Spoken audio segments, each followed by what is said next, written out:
Hola, muy buenos días a todos o tardes. Vamos a continuar con el programa de la Unidad 3 de Economía Alimentaria de la Unidad de Aprendizaje de Seguridad Alimentaria. En esta ocasión vamos a ver la presentación relacionada con el tema de oferta y demanda y bueno, espero que sea de su interés. Bien, la oferta y la demanda se conocen como las fuerzas que hacen que las economías del mercado capitalista funcionen. En este sentido, la oferta y la demanda se comportan de manera muy similar y una ejerce fuerza sobre la otra. La oferta y la demanda van a determinar la cantidad que se va a producir de determinado bien o servicio y al precio al cual debe venderse. Los compradores y los vendedores se ponen de acuerdo sobre el precio de un servicio y a partir de este entonces se ofrece o se ejerce este efecto de oferta y demanda. Los precios bajos van a tradicionalmente estimular el consumo del producto o del bien y van a desanimar la producción. ¿Por qué desaniman la producción? Pues porque no se tiene la ganancia esperada. Los precios altos lo que hacen es que tienden a reducir el consumo y estimulan la producción, con la finalidad de obtener una mayor ganancia. Como demanda, se va a entender a aquella que está vinculada o relacionada directamente con los consumidores. Es lo que el consumidor desea adquirir o comprar. Las cantidades demandadas de un bien que los consumidores desean y que pueden comprar se le conoce entonces como demanda de dicho bien. El comprar es el hecho en el cual se efectúa realmente la adquisición.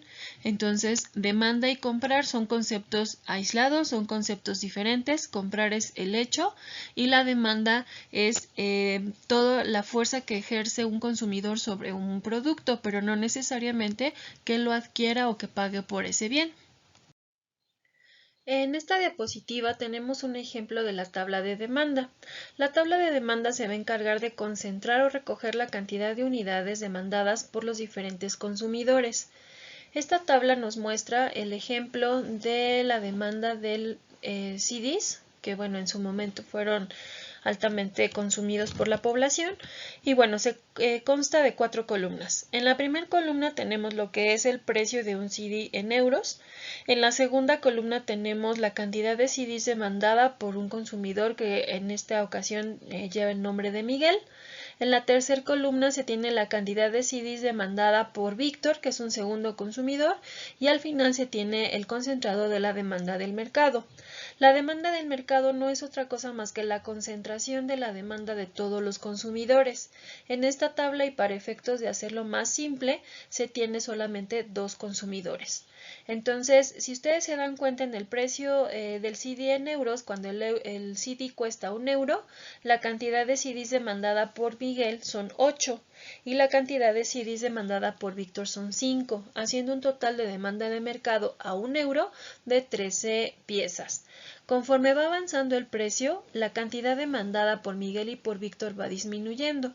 Si se dan cuenta, cuando el CD cuesta 3 euros, que es la fila última de esta tabla, Miguel ya no demanda ningún CD y Víctor solo demanda uno, a diferencia de los 8 que fueron demandados por Miguel cuando el costo era de 1 euro y de los 5 CDs demandados por Víctor cuando el costo era de 1 euro. Entonces la demanda del mercado va a ir disminuyendo conforme aumenta el precio. En la última columna que concentra esta información de los consumidores va de 13 discos cuando cuesta 1 euro, 10 piezas cuando cuesta 1,50, 7 piezas cuando cuesta 2 euros, 4 piezas cuando cuesta 2,5 y 1 cuando cuesta 3 euros. Entonces, la tabla de demanda del mercado se va a encargar de recoger las distintas cantidades que para cada precio desean demandar los consumidores que integran este mercado. La demanda del mercado va a mostrar la cantidad de los demandantes están haciendo conforme el precio ofertado. A precios bajos, las cantidades que los consumidores desearán demandar serán mayores y conforme el precio va aumentando, la cantidad que desearán demandar será menor. La demanda del mercado entonces es la suma de las cantidades demandadas por los individuos o los consumidores que integran este mercado. Bien, entonces, a partir de la información que se puede concentrar en esa tabla de demanda, se puede construir lo que se conoce como la curva de la demanda y lo que se transfiere o se puede traspolar a lo que es el concepto de la ley de la demanda.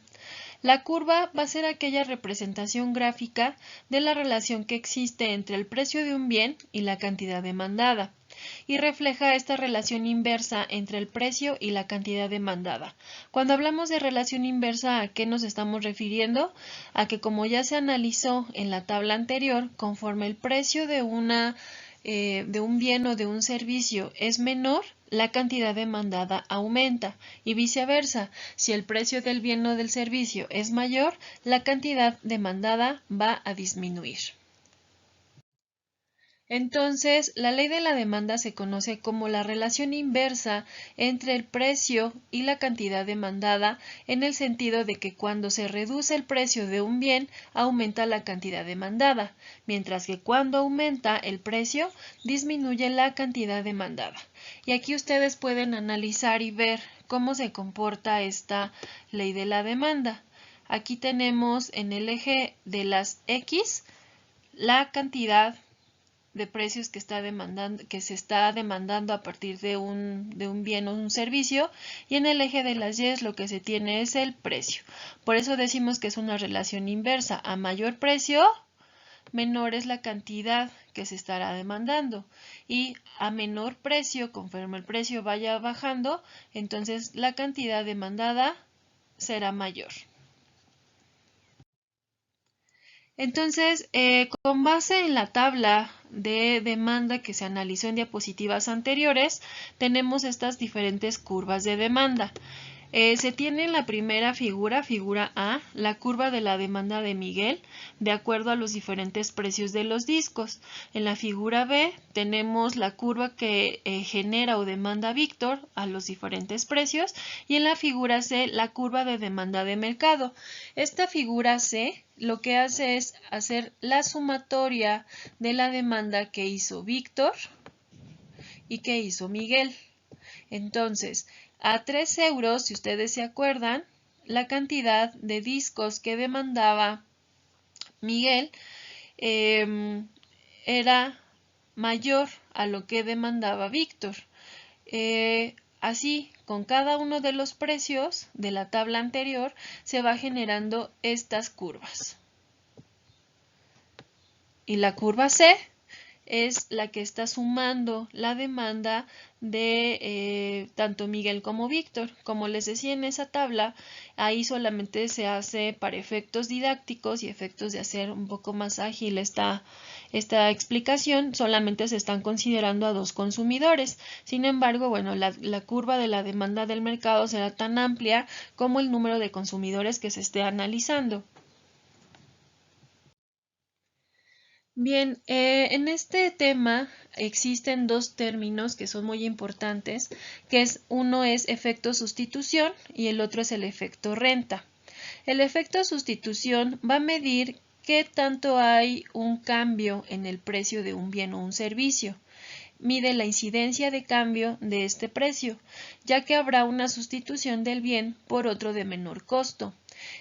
Un ejemplo muy claro sería en la situación actual en la que durante la pandemia subió el precio del huevo, ¿no? Que llegó a alcanzar en algunos lugares hasta 90 pesos el kilo.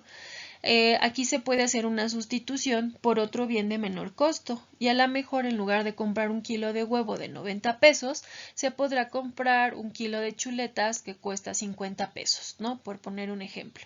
Entonces, la sustitución o el efecto de sustitución se va a presentar de acuerdo a las variaciones que haya en los precios, sobre todo en este caso obviamente de alimentos, pero también se puede presentar este efecto de sustitución de algún otro servicio o bien que se pueda adquirir.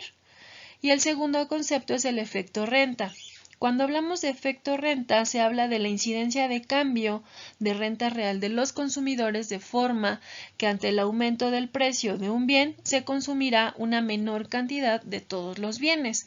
Entonces, en el efecto renta lo que se hace es disminuir el consumo del resto de los bienes que participan. Entonces, por ejemplo, en este mismo caso de los alimentos, si se tiene un precio del huevo a 90 pesos, a lo mejor la familia sigue consumiendo ese producto a 90 pesos, pero va a dejar de comprar fruta o verdura o algún otro alimento para poder seguir consumiendo el producto o el alimento que ellos desean. Entonces aquí el sacrificio o digamos la sustitución de bienes no se da de manera directa de un bien por otro, sino que se hace un efecto de menor consumo para el resto de los bienes o servicios que se están considerando. Y bien, el siguiente concepto es el de oferta. Entonces, la oferta consiste en ofrecer, como su palabra así nos lo indica, y es tener la intención o estar dispuesto a vender algo. Vender es realizar o ejecutar una venta recibiendo a cambio un precio o un dinero a cambio de un bien o un servicio que se está entregando a la sociedad. Y bueno, la oferta lo que trata de hacer es recoger las intenciones de venta de los productores. Existe también una tabla de oferta, al igual que la tabla de demanda. Entonces, también podemos generar una tabla de oferta individual y una tabla de oferta de mercado. La individual va a mostrar las distintas cantidades que se desean ofrecer para diferentes bienes o servicios en el que se ofrece una cantidad de un bien o un servicio a diferentes precios. Y la tabla de oferta de mercado va a recoger las distintas cantidades que los productores están ofreciendo para cada uno de los precios de los bienes o servicios. Entonces, la ley de la oferta nos dice que cuanto mayor es el precio de los bienes y servicios, mayores serán los deseos de venta de estos, evidentemente procurando tener una mayor ganancia, En este sentido, entonces, la ley de la oferta expresa la relación directa que existe entre el precio y la cantidad ofrecida. Al aumentar el precio del producto o servicio, se incrementa la cantidad ofrecida. Bien, aquí tenemos la curva de la oferta y al igual que la curva de la demanda se va a construir a partir de los datos que se van a concentrar en la tabla de oferta, la cual, va a congregar la información de los diferentes productores a diferentes precios de un determinado bien o servicio. Entonces, la curva de la oferta es la representación gráfica de la tabla de oferta y muestra las cantidades del bien o servicio que se ofrecerá a la venta durante un periodo de tiempo específico. Si ustedes analizan, esta curva de la oferta es inversa a lo que nos muestra la curva de la demanda. Aquí en el eje de las X ustedes tienen la cantidad ofrecida y en el eje de las Y tienen el precio. Entonces, si se dan cuenta, cuando el precio es bajo, la cantidad ofrecida es baja.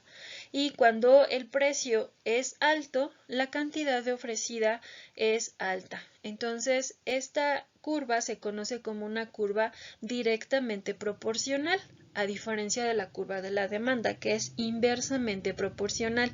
Esta curva de la oferta se conoce como una curva ascendente porque conforme, y se dice, que es una curva directamente proporcional porque si una aumenta, la otra también. Y entonces aquí tenemos tres ejemplos de la curva de oferta de mercado construida a partir de las tablas de oferta de mercado y aquí tenemos una primera figura A que nos dice cuál es la curva de oferta de una empresa que es disco joven, considerando el ejemplo de la demanda que hablábamos de discos o de CDs. Y en la figura B se tiene un segundo productor que es Discofon Y en la figura C tenemos la sumatoria de estas dos empresas productoras de discos y es la curva de oferta de mercado. Entonces las tres manejan los mismos precios a 50 centavos de euro, a 1 euro, a 1,50, a 2 euros y la curva de oferta de mercado lo que hace es hacer la sumatoria de los dos integrantes del mercado de CDs.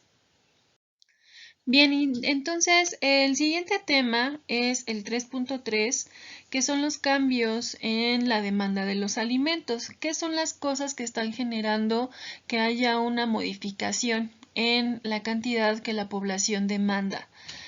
El primer punto es el crecimiento de la población. Evidentemente, a mayor cantidad de gente en el mundo, pues la demanda de alimentos va a ser superior.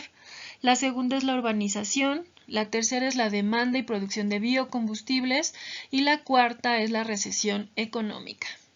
Vamos a ver en las siguientes diapositivas cada uno de estos elementos que generan un cambio en la demanda de alimentos. Bien, referente al crecimiento de la población, vemos que conforme aumenta la población, aumenta la diversificación de demanda de alimentos. Esto, bueno, resultado obviamente del crecimiento demográfico y del incremento en el consumo de alimentos por persona, también relacionado o asociado al crecimiento económico. Conforme avanza esta situación económica, también se van generando gustos más específicos por parte de la población hacia ciertos alimentos con características específicas. Y bueno, otro punto que hace un cambio en la demanda de alimentos por el crecimiento poblacional es el estado de transición alimentaria que hemos estado viviendo. Se vive un estado de transición alimentaria en el sentido de que cada vez se opta por menos alimentos frescos y producidos en casa y cada vez hay mayor consumo de alimentos que ofrece la industria alimentaria, alimentos industrializados, empacados o bien comida rápida o establecimientos donde ofrecen alimentos de alto contenido calórico. Y evidentemente eso nos ha llevado también al estado de transición epidemiológica que tenemos hoy en día con elevadas tasas de obesidad. La urbanización también ha modificado la demanda de los alimentos.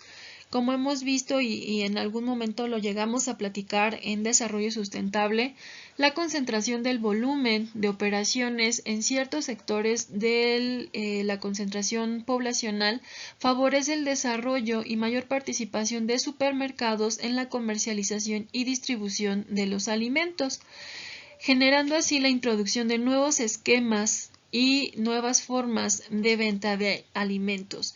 Hay un cambio en los estándares de calidad y del desarrollo de productos que cumplan ciertas características específicas que la población va solicitando y entonces la urbanización lo que hace es obviamente concentrar poblacionalmente a la gente y eso hace una modificación en los estilos de vida.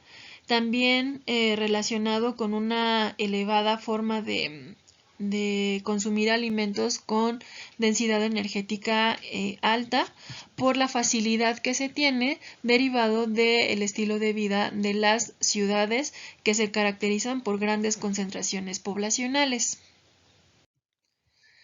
El otro factor es la producción de los biocombustibles, ya que bueno, se ha destinado productos alimenticios como el maíz y la caña de azúcar para la generación de bioetanol y aceites vegetales para biodiesel. Estos factores y estas producciones se han relacionado con el cuidado del planeta y garantizar menor producción de gases de efecto invernadero derivado de que se utilizan productos orgánicos y compatibles con la vida como lo son los alimentos. Entonces, bueno, desde el 2011 la producción de bioetanol se duplicó comparado con la producción que se hizo en el 2005. Entonces, esto hace que los precios de los productos utilizados para la generación del bioetanol se eleven y se destine una menor cantidad de la producción de maíz y caña de azúcar para consumo humano. Entonces, esto también hace una modificación en los precios y la demanda de estos alimentos. Como mencionábamos entonces en la diapositiva anterior, el destinar la producción de ciertos alimentos a la generación de biocombustibles hace que se ejerza una presión sobre el precio de estos recursos. Entonces, esta política adoptada para sustituir parcialmente el combustible fósil por un combustible renovable y amigable con el medio ambiente, entonces se ha convertido en este factor de presión sobre los recursos escasos que existen en la Tierra, como el uso de la tierra y de la superficie destinada para la producción de maíz y el agua. Entonces, aquí lo interesante es que obviamente son productos básicos y de consumo casi mundial, como lo es el maíz y la caña de azúcar principalmente. Y bueno, esto genera una distribución pues un tanto imparcial, ¿no? Porque por un lado se quiere generar una energía renovable con una bajo impacto a lo que es el daño al medio ambiente, y por el otro, y la situación aquí importante es que se quita o se retira del mercado alimentario estos productos para consumo humano.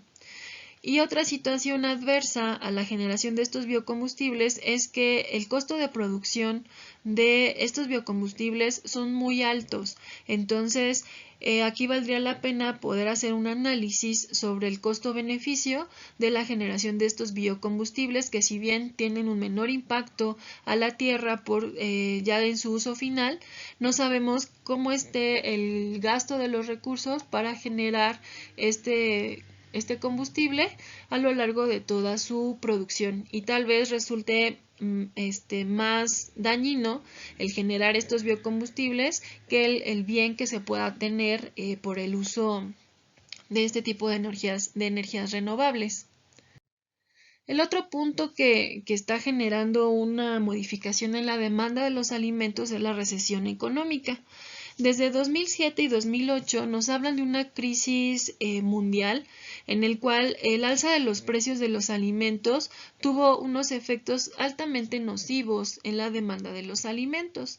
Entonces, se afectó temporalmente la demanda de ciertos productos, sobre todo aquellos de origen animal, y vienen entonces la aplicación de estos efectos de sustitución y renta que platicábamos en las diapositivas anteriores sobre qué tanto se puede hacer un gasto en alimentos haciendo una sustitución de los mismos.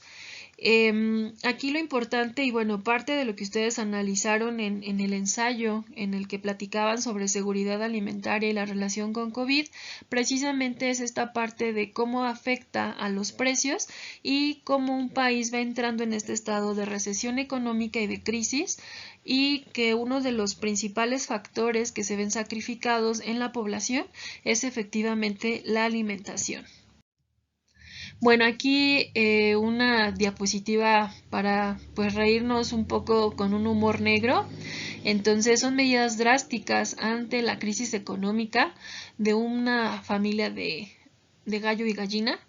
Y bueno, dice la gallina que sin duda fue una decisión desgarradora, pero creo que hicimos lo correcto. Hoy en día es muy difícil criar 4 muchachos, ¿no? Y entonces pues prefieren alimentarse de ellos. Entonces pues ahí lo dejo para su análisis. Y bueno, así como existen factores que modifican la demanda de los alimentos, existen los factores que afectan la oferta. Entonces, el crecimiento de la producción agrícola ha sido suficiente, es decir, hay suficiente alimento para todos. Lo platicamos en su momento en el primer semestre en Desarrollo Sustentable. Los análisis que ustedes hicieron con los resúmenes de la seguridad alimentaria y esta situación de COVID, veían muchos que la FAO nos dice que hay suficiente alimento para todos. Aquí la situación es cómo se distribuye y cómo se les hace llegar a todos ese alimento y garantizar seguridad alimentaria. El análisis que hace la FAO es que para el año 2050 se tiene que aumentar cerca del 60% la producción de alimentos en el planeta. ¿Para qué? Pues para satisfacer la demanda de la cantidad de personas que habitamos en ella. Sin embargo, no se tiene que ampliar de manera significativa la frontera agrícola, es decir, no se tiene que invadir otro suelo que no esté destinado para la producción de alimentos, sino que se tiene que hacer una producción más eficiente y con menos desperdicios. Bien, tenemos estos como los principales factores que afectan la oferta de los alimentos. El primero es la baja inversión en agricultura y la tendencia a los precios a la baja. El otro son los precios récord del petróleo, la insuficiente inversión e investigación en el desarrollo de producción de alimentos, la pérdida acumulada de recursos naturales, el cambio climático, las mermas y desperdicios que son considerables y la intensidad de los fenómenos climatológicos adversos. Cuando se habla de una baja inversión en la agricultura y la tendencia de los precios a la baja, se basa en un análisis que hizo la FAO en el 2011, en donde se daba a conocer que existe una subinversión en la agricultura en los últimos 30 años. Entonces, el hecho de no invertir en nuevas formas de producción de alimentos y en la investigación, obviamente, en estas nuevas tendencias que afecten en menor medida al planeta con medidas menos invasivas y con menor cantidad de huella ecológica, ha generado un deterioro continuo de los precios de los productos agropecuarios y evidentemente esto, bueno, pues es una situación que afecta de manera global. La inversión en mejoramiento de tierras y su infraestructura también ha estado en decadencia. Entonces, esto también es motivo de preocupación, ya que existe un deterioro de los recursos naturales y evidentemente esto genera problemas de fertilidad en la tierra, generando a lo mejor una sobreexplotación de los suelos agrícolas y esto obviamente tendrá un impacto en la calidad de los alimentos que se están produciendo. Si ustedes se acuerdan, en desarrollo sustentable veíamos que hay cambios evidentes en la calidad y en la cantidad de los alimentos derivado del cambio climático. Entonces, esto es una situación que ha ido aumentando. Por un lado, aumentan los efectos del cambio climático y por el otro hay un deterioro en las tierras. Entonces, esto nos hace pensar que la calidad de los alimentos que se están produciendo actualmente no es la misma de los alimentos que se producían hace 30 o 50 años. Entonces, por eso este deterioro o esta falta de inversión en la producción agropecuaria, pues tiene un impacto a largo plazo. Otro factor que afecta la oferta de los alimentos son los precios del petróleo. Entonces, obviamente hay una estrecha relación entre la agricultura y la energía. Las variaciones en el precio del petróleo pues no solo se van a reflejar directamente en los costos de producción, sino también en la demanda de las materias primas que son utilizadas en los campos para la producción de los alimentos, además de la producción de los biocombustibles que ya hemos platicado. Entonces, al encarecerse la energía, también aumentan los costos de la producción de alimentos, como cuáles, pues los costos del riego. Si se tiene una sistematización de riego, evidentemente se ocupará o se utilizará energía para poderla llevar a cabo. Los fertilizantes, obviamente el transporte de los alimentos que están directamente relacionados con el combustible, el almacenamiento de las redes de frío de los alimentos y obviamente esto desalienta de alguna forma la inversión en la producción. ¿Por qué? Porque resulta muy costoso generar productos alimentarios cuando las variaciones de los precios del petróleo son tan inestables. El otro punto que afecta a la oferta es la insuficiente inversión e investigación en el desarrollo de nuevas tecnologías en producción de alimentos. Entonces, este dato nos lo dio la FAO, que nos dice que entre 1970 y 1990 crecieron alrededor del 2% en promedio a nivel mundial y de manera anual esta inversión e investigación en el desarrollo de nuevos de productos alimenticios. Entonces, la tasa de crecimiento se redujo a la mitad. Y esto significa un gran desafío para la producción de alimentos, porque si estamos diciendo que para el año 2050 se requiere aumentar en un 60% la producción de alimentos, alcanzar este 60% sin afectar otros sectores y sin invadir territorios no destinados a la producción de alimentos, pues resultará imposible si no se tiene una suficiente inversión e investigación en nuevas estrategias que faciliten la producción de alimentos con lo que ya se tiene. Entonces, este 60% adicional de la producción solamente se obtendrá si se tiene mejor rendimiento y si se alcanza un rendimiento cerca del 90% de lo que actualmente estamos produciendo, pero esto solamente se va a hacer obviamente con apoyo en el desarrollo de tecnologías nuevas para la producción de alimentos. Bueno, en las últimas décadas del siglo XX, la inversión pública mundial en materia de investigación y desarrollo agrícola solo aumentó en un 51% en términos reales. Los países que más están desarrollando investigación para la producción de alimentos están concentrados en Estados Unidos, Japón, China, la India y Brasil. Y si ustedes se acuerdan, cuando veíamos aquellas tablas del ranking en el cual qué países participaban en mayor medida en la producción de ciertos alimentos, estaba presente Estados Unidos, China, la India y Brasil. Japón en menor medida, pero los otros 4 países sí estaban en una buena parte de los alimentos que analizamos.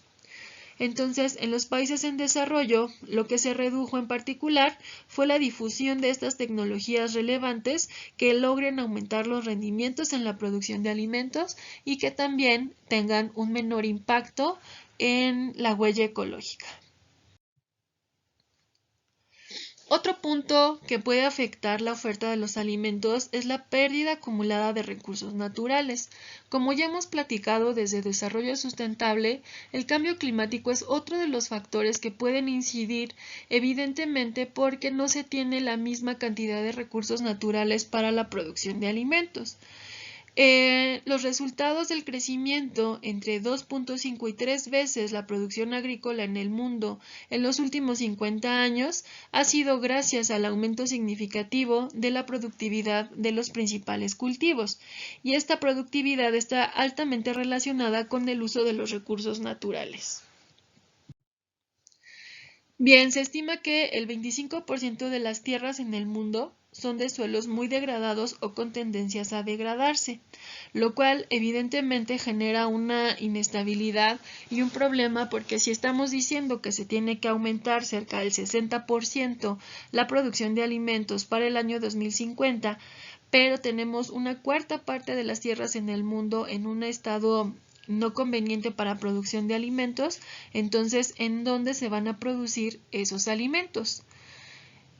El 40% de estas zonas de alto grado de degradación se encuentran en las zonas con altos índices de pobreza, y evidentemente entonces está relacionado un estado de inseguridad alimentaria, porque las zonas con alto índice de pobreza, donde no hay acceso económico y disponibilidad de alimentos, está relacionado también con una situación adversa en las tierras para producir sus propios alimentos.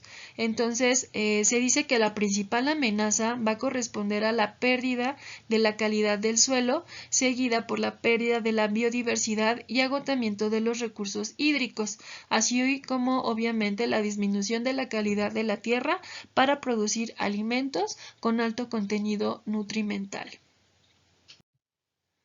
Entonces, la agricultura sabemos que consume o tiene un alto costo de agua o una alta huella hídrica.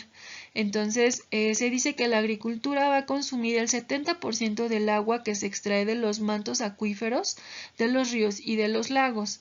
Entonces, esta situación del consumo de agua es también una preocupación, ya que ha habido una extracción intensiva de aguas subterráneas a nivel local, lo cual supera las tasas de la recarga natural.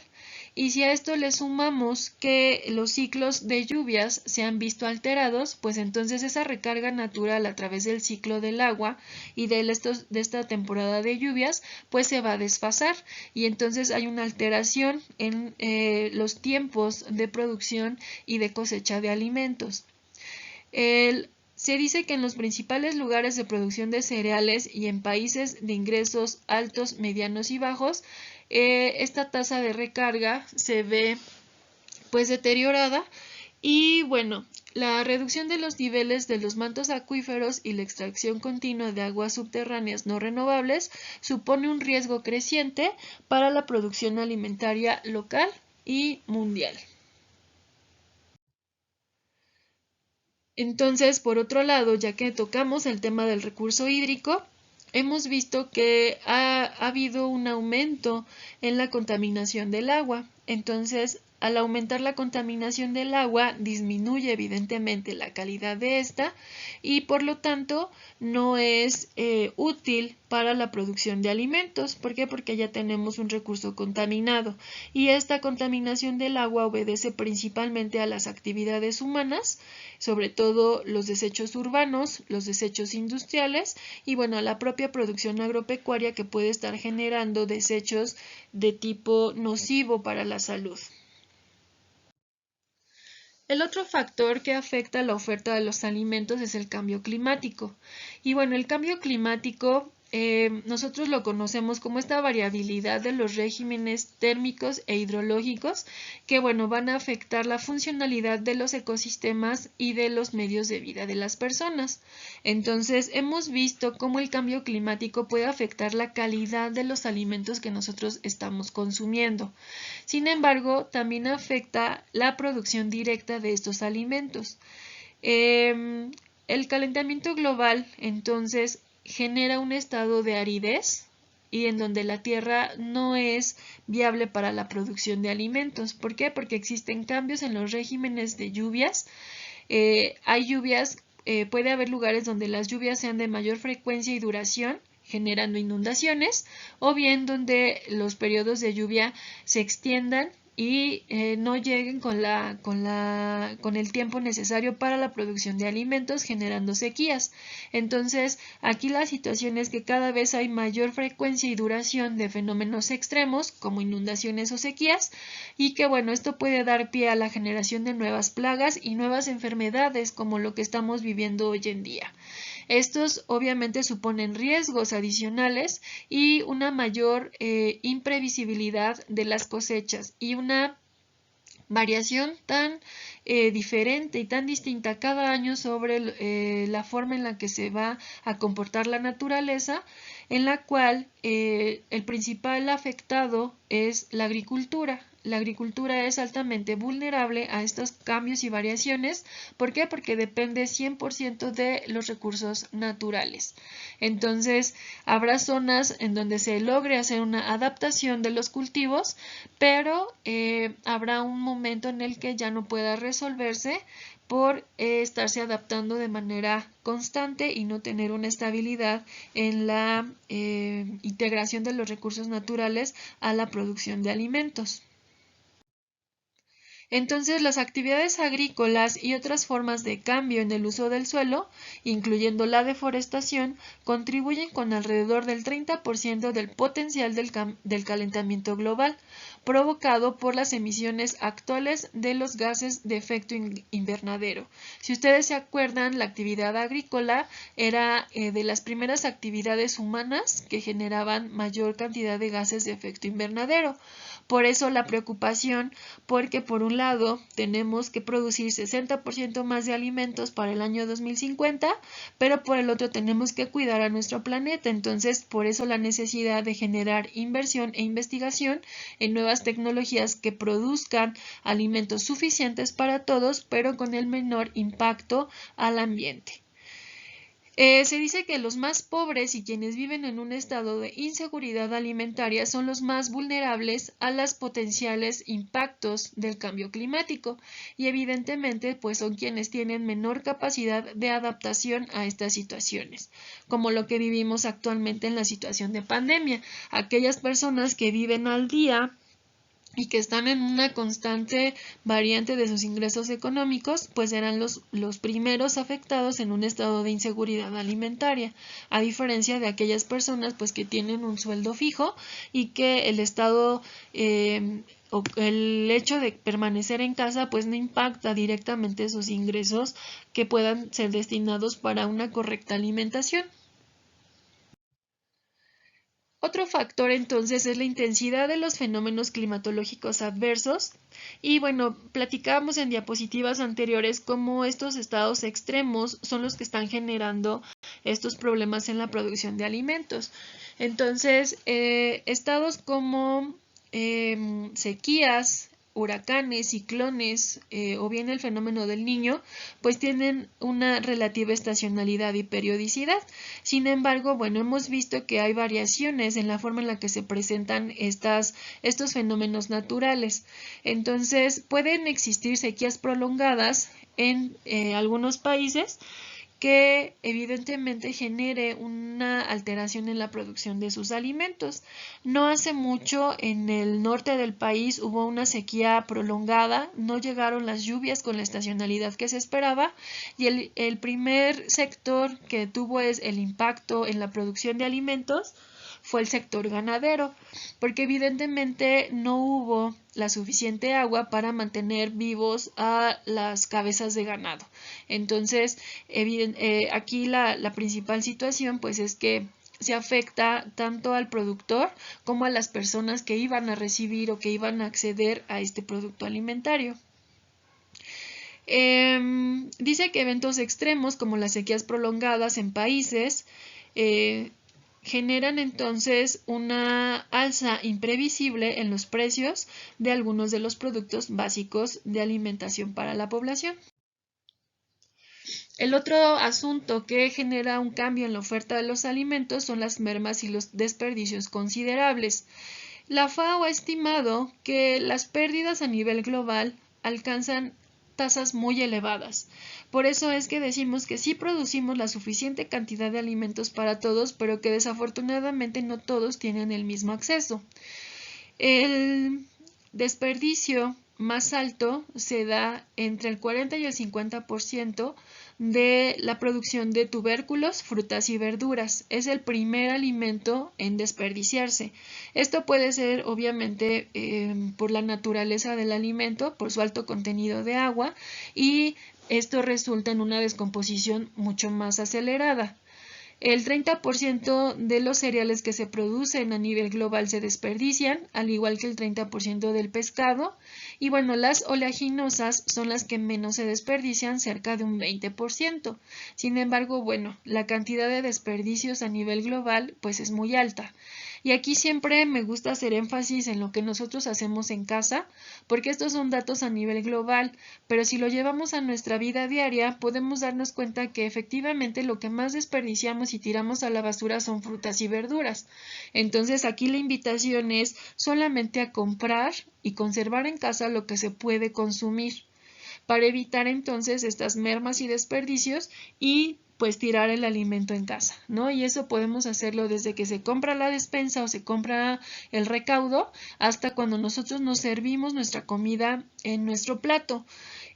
Aquí siempre me gusta poner el ejemplo de lo que hacemos en un buffet, ¿no? Entonces, como es buffet, pues te puedes servir lo que quieras y entonces llenamos nuestro plato de muchas cosas cuando nuestra capacidad gástrica y lo que tradicionalmente comemos es muy inferior a esa cantidad de alimentos. Entonces, comemos la mitad del plato y la otra mitad del plato se desperdicia.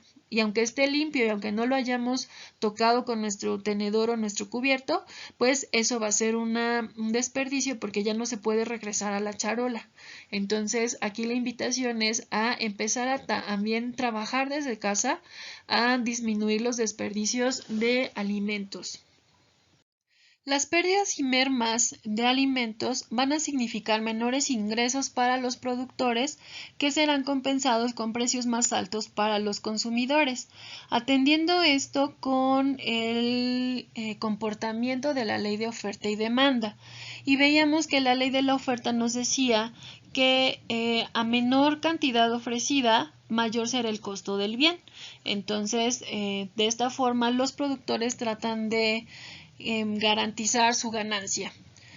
Las mermas y desperdicios se van a producir a lo largo de toda la cadena alimentaria, desde la producción hasta el consumo de los hogares. Y bueno, un dato interesante es que en los países con ingresos medios y altos se va a desperdiciar en exceso y sobre todo cuando la comida aún tiene buena calidad para su consumo. Y la mayor parte de la cadena alimentaria en la cual se va a desperdiciar es en los hogares. A diferencia de los países con ingresos bajos, en donde las mermas y desperdicios se van a generar en las primeras fases de la cadena, en la producción y en la distribución, y en menor cantidad o proporción en los hogares. Y bueno, un dato interesante es que de lograrse una reducción significativa de pérdidas post cosechas y desperdicios, la oferta de alimentos podría aumentar hasta en un 25% sin necesidad de generar mayor producción, y esto reduciría los costos y evidentemente generaría mayor acceso a los alimentos para la población. Y bueno, atendiendo a ese 60% que la FAO nos indica para el 2050, pues sería una muy buena estrategia el tratar de eliminar y reducir al mínimo lo que es la pérdida y la merma en la producción de alimentos. En esta diapositiva ustedes tienen una infografía del desperdicio de alimentos en México, elaborada por Notimex en el 2017, basado en la información de la FAO. En resumen, al año en México se desperdicia el 37% de los productos que se generan en nuestro país. Esto asciende a 10.4 millones de toneladas de alimentos y a más de 100.000 millones de pesos. Y aquí, bueno, la preocupación es que también el desperdicio de alimentos genera gases de efecto invernadero, es decir, contribuye al calentamiento global por la forma en la que se va a disponer de estos residuos orgánicos finales. En su descomposición generan gases y bueno, esto contribuye también al efecto invernadero. Ustedes tienen en la infografía los principales alimentos que se desperdician. Tenemos pescados y mariscos y la producción de mango y así como guayaba y aguacate como los principales alimentos que se desperdician. Después, bueno, está la leche, el huevo, la carne de res, la papa y camarón. Entonces, las diferentes causas que se le atribuyen al desperdicio de alimentos en México son procesos de distribución obsoletos o con fallas tecnológicas, sobre todo por falta de transporte con red de frío que garantice la adecuada traslado y mantener una temperatura de conservación de alimentos adecuada.